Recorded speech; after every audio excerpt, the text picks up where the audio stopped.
the election of 1860. Abraham Lincoln said the question was whether his nation could exist, half slave or half free. In the election of 1960 and to the world around us, the question is whether the world will exist, half slave or half free. Free exchange of ideas. There are some instances where you may be ahead of us. For example, in the development of the thrust of your rocket, the investigation of outer space. There may be some instances, for example, color television, where we're ahead of you. But in order for both of us to benefit, you never complete anything.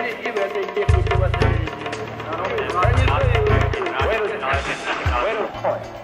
Prospection of Mr. Nixon as custodian of this nation's future, as guardian of the hydrogen bomb, as representative of America in the world, as commander-in-chief of the United States Army. Overall, might be a mismatch. Nixon was the candidate and prominent who had been a member of the House, the Senate, and the Vice President of the United States. Kennedy, he didn't have a strong reputation in Congress. There was some feeling that he was to some extent quite popular. He wasn't too serious.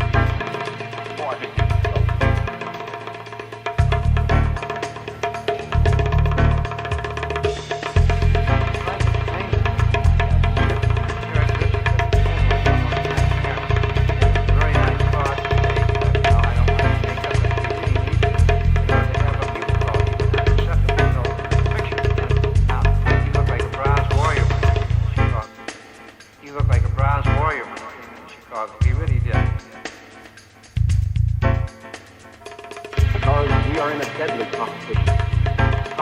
not only with the men in the Kremlin, but the men in Peking.